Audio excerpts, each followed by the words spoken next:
খবৰ যিকোনো মূল্যৰ বিনিময়ত টাই আহোমক জনজাতিকৰণ দিব লাগিব। যদি ২৬ৰ নিৰ্বাচনৰ প্ৰাক্ষণত জনজাতিকৰণৰ মৰ্যাদা প্ৰদান নকৰে তেনেহলে বিজেপি ক্ষমতাৰ পৰা উৎখাত কৰি দিয়া হ'ব। জনজাতিকৰণ নিদিয়াৰ বাবেই কংগ্ৰেছক এদিন উফৰাই দিয়া হৈছিল, ঠিক তেনেদৰে বিজেপিকো উফৰাই দিয়া হ'ব। জনজাতিকৰণৰ দাবীত পুনৰ টাই আহোমৰ বিশাল জোৰ সমদল। বিজেপি চৰকাৰ বিৰোধী শ্লোগানত কঁপি উঠিছে এইবাৰ লখিমপুৰৰ ৰাজপথ। সহস্ৰাধিক লোকে হাতে হাতে জোৰ লৈ দাবী কৰিছে জনজাতিকৰণৰ।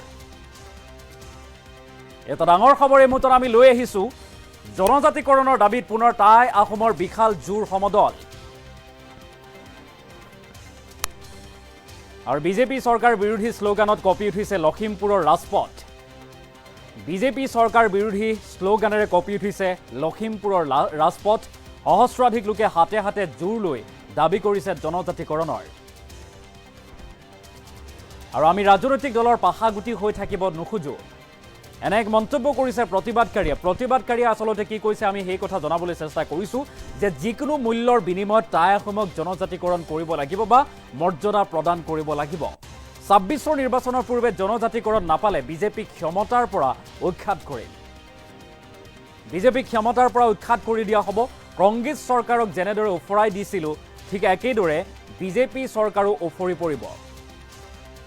আৰু সংসদৰ উভয় সদনত ৬ জনগোষ্ঠীক জনজাতিকৰণৰ প্ৰদান কৰিব লাগিব বুলি দাবী উত্থাপন কৰিছে এতিয়া প্ৰতিবাদকাৰীয়ে। প্ৰয়োজনত বিকল্প ৰাজনীতিৰ কথাও চিন্তা কৰিব আহোম জনগোষ্ঠীয়ে, এই হুংকাৰ প্ৰদান কৰিছে প্ৰতিবাদকাৰীয়ে। দৃশ্যাংশ আমি লৈ আহিম।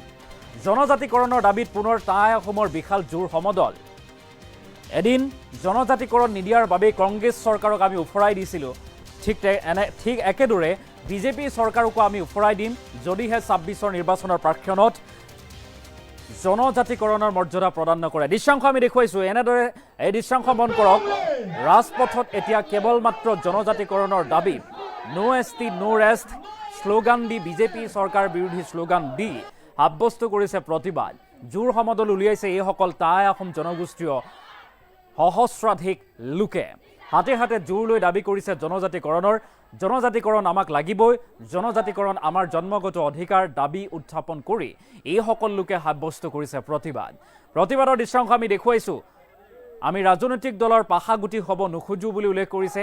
আমাক মিছা প্ৰতিশ্ৰুতি দি আহিছে মুখ্যমন্ত্ৰী হিমন্ত বিশ্ব শৰ্মা, মিছলীয়া আখ্যা দিছে এইসকল প্ৰতিবাদকাৰীয়ে। জোৰ লৈ জনজাতিকৰণৰ দাবী উত্থাপন কৰিছে, হাতে হাতে জোৰ লৈ এইসকল লোকে সাব্যস্ত কৰিছে উত্তাল প্ৰতিবাদী কাৰ্যসূচী। লগতে কৈছে আমাক ২৬ৰ নিৰ্বাচনৰ প্ৰাক্ষণত জনজাতিকৰণৰ মৰ্যাদা দিবই লাগিব। যদিহে জনজাতিকৰণৰ মৰ্যাদা নিদিয়ে তেনেহ'লে ২৬ৰ নিৰ্বাচনত আমি বিজেপিক উফৰাই দিম, এই হুংকাৰ প্ৰদান কৰিছে। প্ৰতিবাদৰ দৃশ্যাংশ উইথ এম্বিয়েন্স আমি লৈ অহাৰ চেষ্টা কৰিছোঁ। এইসকল লোকে শাৰী পাতি সহস্ৰাধিক লোকে কেৱল মাত্ৰ জনজাতিকৰণৰ দাবীত এনেদৰে নিশা ওলাই আহিছে। লখিমপুৰৰ ৰাজপথ কপাই সাব্যস্ত কৰিছে উত্তাল প্ৰতিবাদী কাৰ্যসূচী।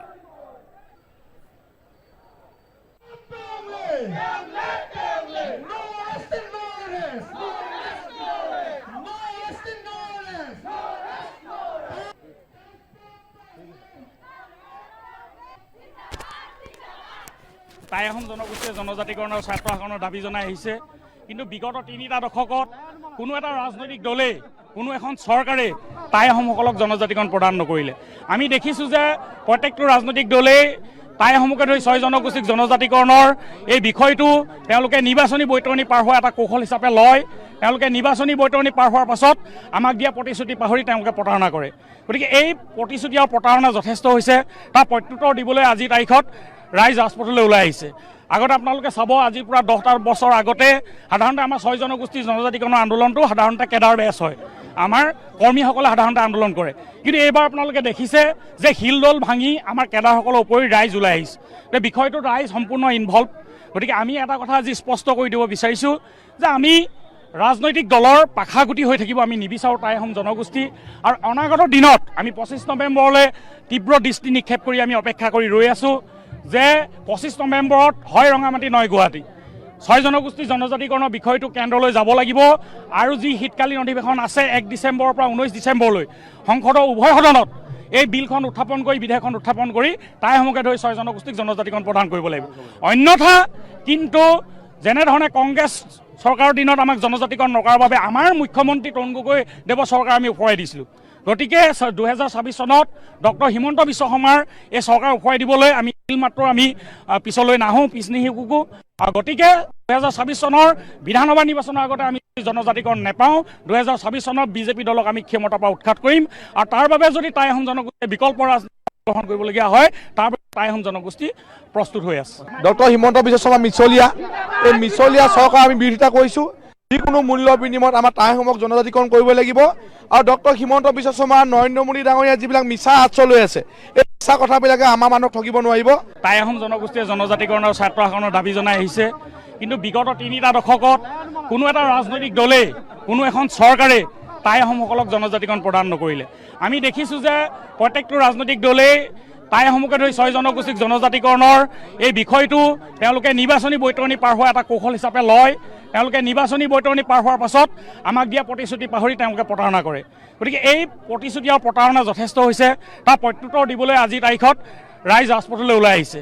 আগতে আপোনালোকে চাব, আজিৰ পৰা 10টা বছৰ আগতে সাধাৰণতে আমাৰ 6 জনগোষ্ঠীৰ জনজাতিকৰণৰ আন্দোলনটো সাধাৰণতে কেডাৰ বেছ হয়, আমাৰ কৰ্মীসকলে সাধাৰণতে আন্দোলন কৰে। কিন্তু এইবাৰ আপোনালোকে দেখিছে যে শিলদল ভাঙি আমাৰ কেডাৰসকলৰ উপৰি ৰাইজ ওলাই আহিছে। এই বিষয়টোত ৰাইজ সম্পূৰ্ণ ইনভলভ।